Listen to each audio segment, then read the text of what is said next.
I froze when I saw him across the crowded ballroom, the man who had owned my life for 3 years. After everything, the last place I expected Adrian to appear was at my best friend's engagement party, smiling as if he hadn't shattered my world. The crystal chandeliers cast warm light over the elegant venue in downtown Manhattan, and the soft jazz band played on, but all I could hear was the roar of my own pulse. Nathan, I whispered to myself, trying to stay calm, but my hands trembled around the champagne flute. 3 years ago, I had walked away from him without a backward glance, or so I thought. Now here he was in a tailored black suit that probably cost more than my monthly rent, his dark hair perfectly styled, and those piercing blue eyes scanning the room until they locked on mine. The party was for my oldest friend Marcus, who had finally proposed to his girlfriend after 5 years together. I had flown back to New York from Chicago just for this weekend, thinking it would be safe. My new life in the Midwest was quiet, steady, and completely Adrian-free. I had rebuilt everything from scratch: a graphic design job at a small agency, a tiny apartment in Logan Square, and even a few casual dates that never went anywhere because I still carried too much baggage. But seeing Adrian now made all that progress feel like a fragile illusion. He started walking toward me, weaving through the crowd of well-dressed guests with that effortless confidence I used to love and hate in equal measure. "Hey, stranger," he said when he reached me, his voice low and smooth like aged whiskey. Up close, he looked exactly the same, only sharper, somehow the faint lines around his eyes deeper from the long hours at the firm. "You look good, Nathan. Chicago treating you well?" His smile was polite, but his eyes held something darker, a question I wasn't ready to answer. I wanted to turn and run, but my feet stayed planted. "Adrian," I managed, forcing a nod.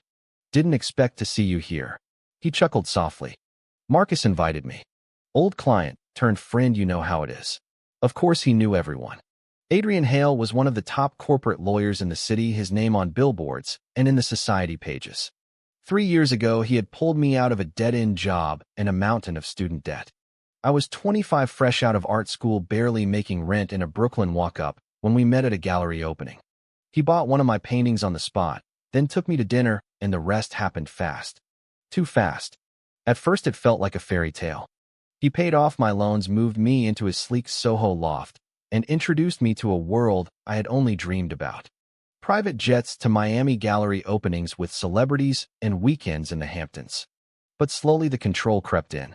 He suggested I quit my barista job to focus on art. Then he suggested which galleries to approach and which friends to keep. By the end of the first year, I was living on his schedule, answering his calls during meetings and canceling plans because he needed me at some charity event.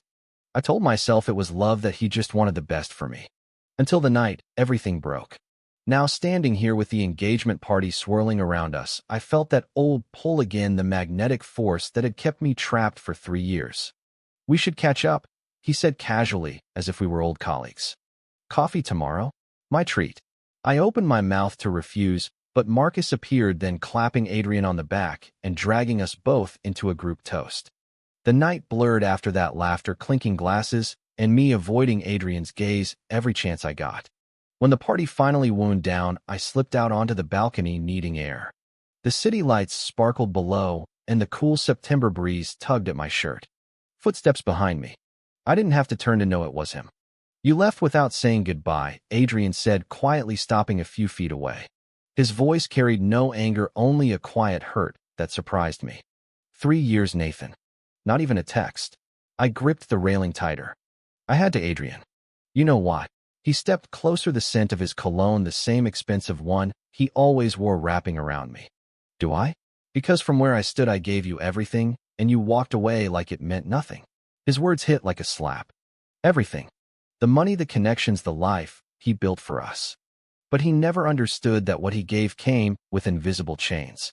I turned to face him, then really seeing him for the first time in years. The man I had loved, the man who had controlled me, and the man I still wasn't sure I had escaped.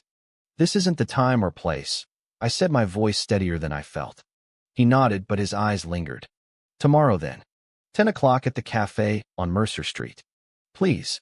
I didn't answer, but as I watched him walk back inside, I knew I would show up. Because some stories don't end when you leave, they just pause, waiting for the reunion that changes everything.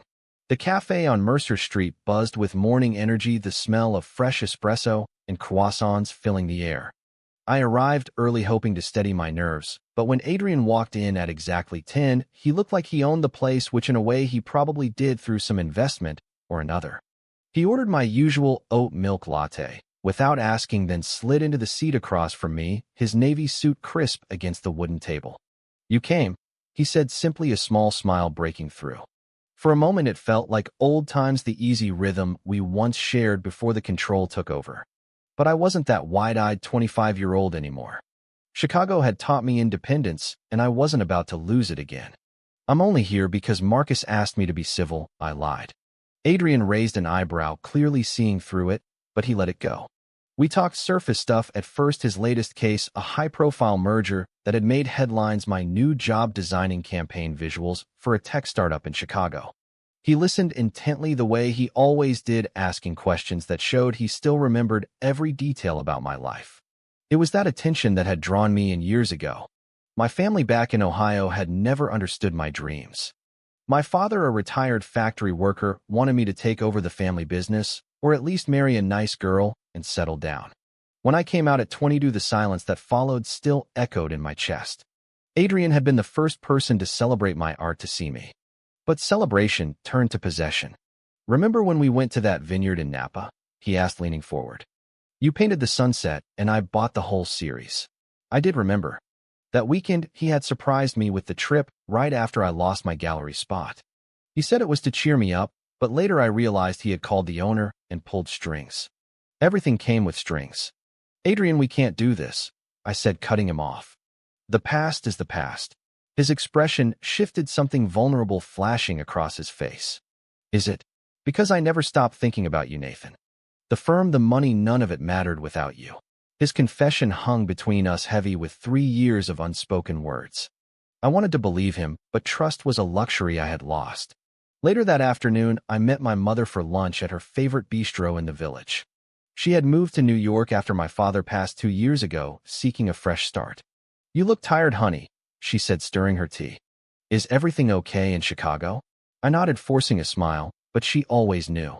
When I told her about running into Adrian, her eyes widened. "That man was good to you in many ways, but he changed you, Nathan. You stopped calling us, stopped being yourself."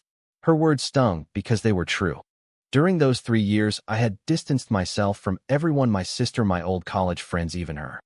Adrian said it was to protect our privacy, but really it was to keep me close. After lunch, I walked the streets alone, memories flooding back. The night I left replayed in my mind like a film. We had fought about my career again. I wanted to take a freelance job in Seattle, something that would let me travel and grow. Adrian refused, said it was too risky, that he could provide everything. The argument escalated, and in the heat of it, I accused him of caring more about control than love.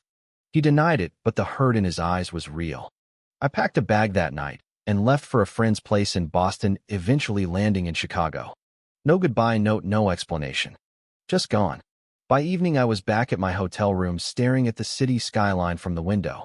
My phone buzzed with a text from Adrian. "Dinner tonight? No pressure, just talk." I stared at the screen for 10 minutes before typing back a single word. Yes. What was I doing?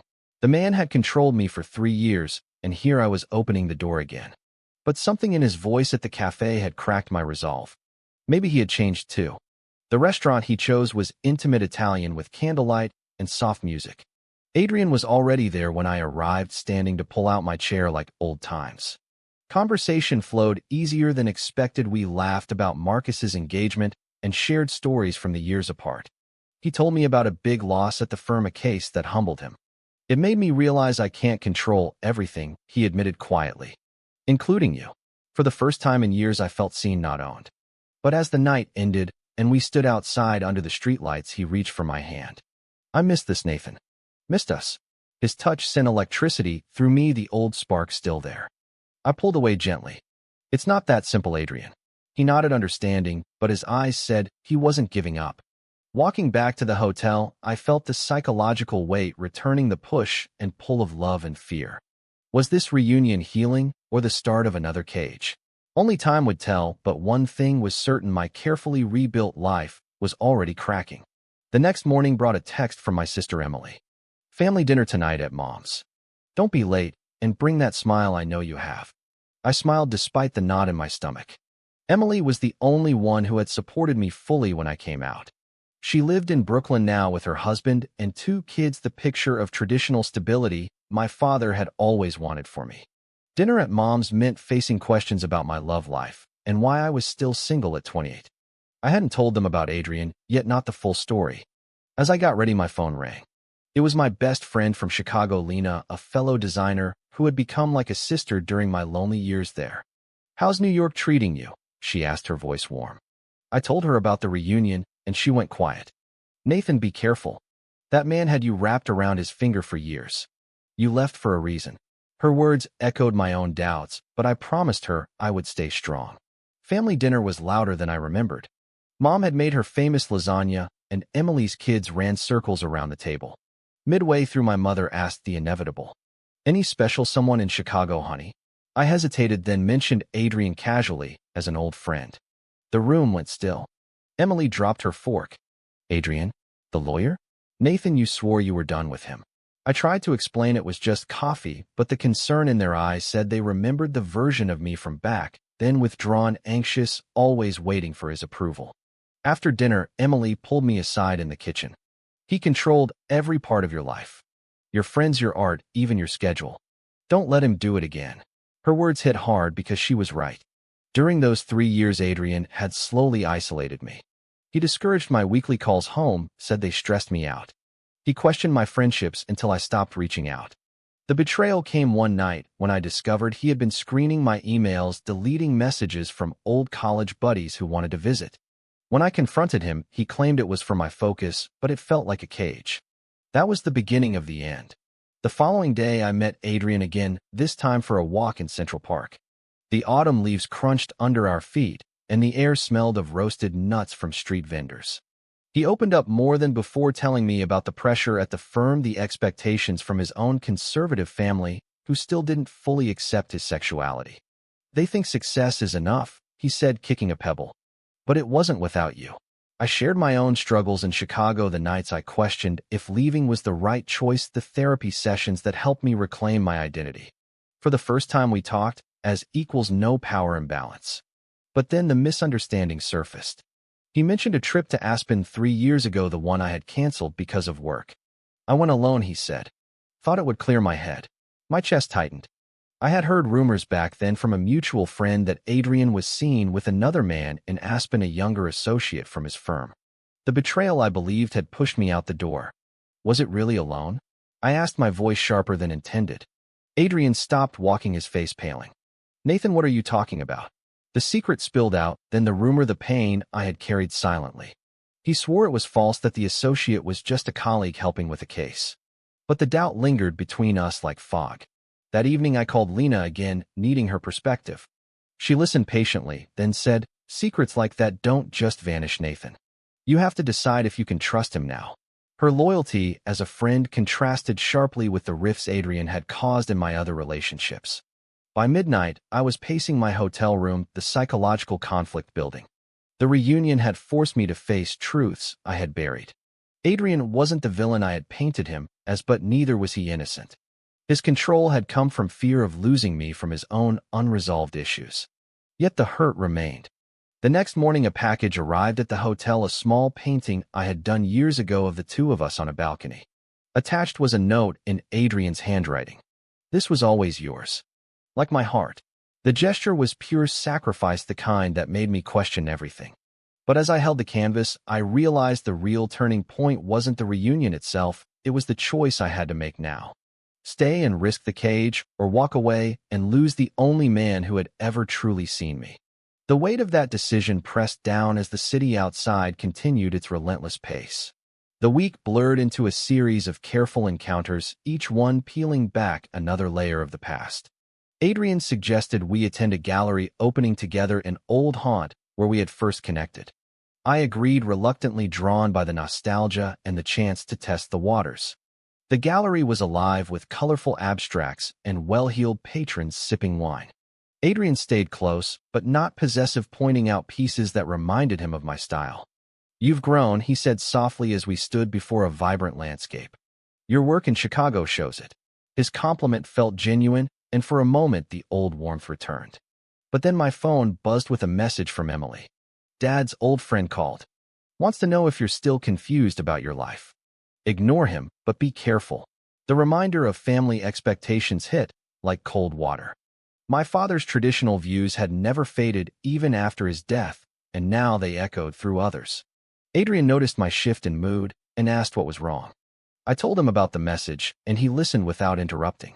I never wanted to come between you and them, he said later over coffee. But I see now how my need to protect you pushed everyone else away.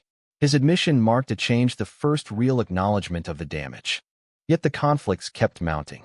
At a casual lunch with Marcus and his fiancée, the conversation turned to relationships, and Marcus joked about how Adrian had always been the planner in ours. Adrian laughed, but I saw the tension in his jaw. Later he pulled me aside. I know I was overbearing, but it came from love, Nathan. I was terrified of losing you to the world. The explanation softened something in me, but the psychological scars remained. That night, I met an old college friend, Jake, for drinks. Jake had been one of the casualties of my time with Adrian, the friendship I let fade under pressure. You disappeared, man, Jake said over beers. Adrian didn't like me around, said I was a bad influence. The revelation stung because I had believed Adrian's excuses at the time. Now it felt like betrayal, not just from him, but from myself for allowing it. I confronted Adrian the next day at his office, a sleek high-rise with views of the Hudson. He didn't deny it. I was wrong, he said, standing by the window. I sacrificed your happiness for my security. If I could go back. His voice trailed off, and in that moment, I saw the man behind the lawyer, the vulnerability he hid from the world. The major turning point came unexpectedly during a weekend trip upstate that Adrian proposed to clear the air. We rented a cabin in the Catskills surrounded by fiery autumn foliage. On the second night by the fireplace, he revealed a secret that changed everything. I was the one who got your father to accept your coming out, he confessed quietly. Before he passed, I met with him privately, explained my feelings for you, and promised to take care of you. He never told you because he wanted you to find your own way. The truth hit me like a wave. All those years I had blamed Adrian for the family distance, but he had been fighting for me in silence, a sacrifice I never knew about. Tears welled up as the misunderstanding unraveled. I had left because I thought he only controlled, never supported. Now the pieces shifted. But the reunion's emotional storm was far from over. Back in the city the next week, a crisis erupted. Adrian's firm faced a scandal, a leaked email suggesting he had used influence to favor clients, including one tied to my old gallery. Rumors spread that I had been part of it, that our relationship was the reason. The societal pressure intensified, whispers at parties, questions from colleagues. My mother called frantic. Is it true? Are you involved in something illegal?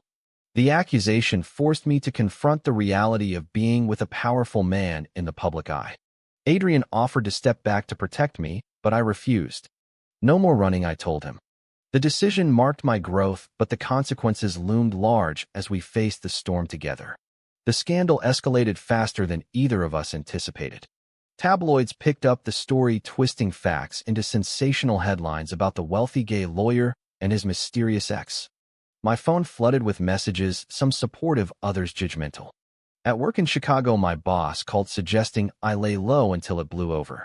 The pressure from society felt suffocating, the very acceptance I had fought for now threatened by association. Adrian flew out to see me unannounced, arriving at my apartment with flowers and a determined look. I won't let this destroy what we're rebuilding, he said, pulling me into a hug. His presence brought comfort, but also reminded me of the old control. This time, though, it felt different, protective, not possessive. We spent the weekend talking through every detail. He explained the email was taken out of context, a careless note about a donation, not bribery. His transparency was new, and it chipped away at my remaining doubts. Meanwhile, my family situation reached a boiling point. Emily called in tears. Dad's old friend is spreading rumors at church, saying you're living in sin with some rich guy. Mom's devastated. The traditional expectations I had tried to escape came crashing back. I flew home to Ohio for a day to face them. My mother met me at the airport, her face lined with worry. I love you, Nathan, but this spotlight, it's too much. Are you sure he's worth it? Her question echoed my own fears. That night around the kitchen table, I told them the full story, the control, the misunderstanding, the sacrifice Adrian had made with my father. Tears flowed, and for the first time my mother hugged me tightly. "I just want you happy," she whispered. The reconciliation was fragile, but real, a step toward the acceptance I craved. Back in New York, Adrian waited at the airport, his arms open. The reunion that once made me want to disappear now felt like a lifeline. But the biggest test came midweek when a former colleague of Adrian's leaked more details claiming their relationship had been manipulative. The betrayal cut deep because the source was someone I had once considered a friend during our time together. Confronted with the evidence, Adrian sat me down in his living room, the same loft where our story began. "I can't change the past," he said, his voice breaking slightly. "But I can prove the future. No more secrets, no more control. Just us choosing each other every day." His words carried the weight of true growth, and in that moment the psychological barriers I had built began to crumble. We decided together to issue a joint statement, clearing the air, my idea, showing I was no longer the passive partner. The action empowered me, the decision, and its consequences teaching me that facing truth head-on was the only path forward. As the media storm slowly died, the real work began, rebuilding trust with friends, family, and each other. Lena flew in from Chicago to meet Adrian properly, her initial skepticism softening after a long dinner conversation. "He seems different," she admitted later. "Like he finally gets it." Her loyalty as a friend anchored me through the chaos. The emotional climax built gradually, one quiet conversation at a time. On a rainy Sunday, we sat on the balcony overlooking the city, Adrian holding my hand. "I was scared, Nathan," he confessed. "Scared that if I didn't hold on tight, you'd slip away like everyone else in my life." His vulnerability mirrored my own fears of never being enough for my family or the world. In sharing those truths, we found common ground, the foundation for something healthier. The sacrifice he had made years ago with my father and the ones I made by leaving now wove together into a tapestry of mutual understanding. Yet one final hurdle remained: a meeting with Adrian's conservative family, who had never fully embraced his identity. They invited us to dinner in their Upper East Side townhouse, the tension palpable. His mother eyed me warily, but by the end of the evening, after stories and laughter, she squeezed my hand. "Take care of him," she said softly. The acceptance from both families felt like a hard-won victory. As we left that night, Adrian turned to me under the streetlights. "Thank you for not disappearing this time." His words carried the depth of our journey, and I knew the man I had run from was now the one I chose to stay with. The months that followed the scandal brought a quiet transformation neither of us had anticipated. We split time between New York and Chicago, Adrian opening a satellite office in the Midwest so I could keep my job and he could escape the city's relentless pace. Our days filled with simple things: weekend hikes along Lake Michigan, gallery visits where I exhibited new work, and evenings cooking together in my small apartment. The control that once defined us faded, replaced by partnership. I watched Adrian learn to ask instead of assume, to support my decisions even when they differed from his. In turn, I learned to communicate my needs without fear, trusting that love didn't require chains. My art flourished in ways it never had under his old influence, pieces reflecting the emotional journey of identity and acceptance that had shaped me. One painting in particular, a split canvas showing shadows giving way to light, sold quickly, and I donated the proceeds to an LGBT youth center, the kind of cause Adrian now championed publicly. Family gatherings became less strained. My mother visited Chicago for Thanksgiving, and she and Adrian bonded over gardening tips of all things. Emily's kids called him Uncle Adrian without hesitation, and the traditional expectations that had once weighed me down now felt like gentle guidance rather than judgment. Even my old friends returned, Jake organizing a reunion dinner where laughter drowned out past regrets. The loyal bonds that had rifted began to heal, proving that true friendship survives when honesty replaces secrets. Adrian's firm recovered stronger than before, his transparency during the scandal earning him respect from colleagues who had once whispered. He took on pro bono cases for LGBTQ+ rights, turning the pain of our story into purpose. The major turning point that changed our fates wasn't a single dramatic event, but the accumulation of small choices, each one building the man I had become. One crisp evening in early spring, we stood on the same balcony where our reunion had started months earlier.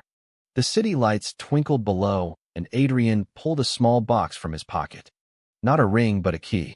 "To our new place," he said, smiling. "Halfway between both cities." No pressure, just a space that's ours. I took the key, my heart full.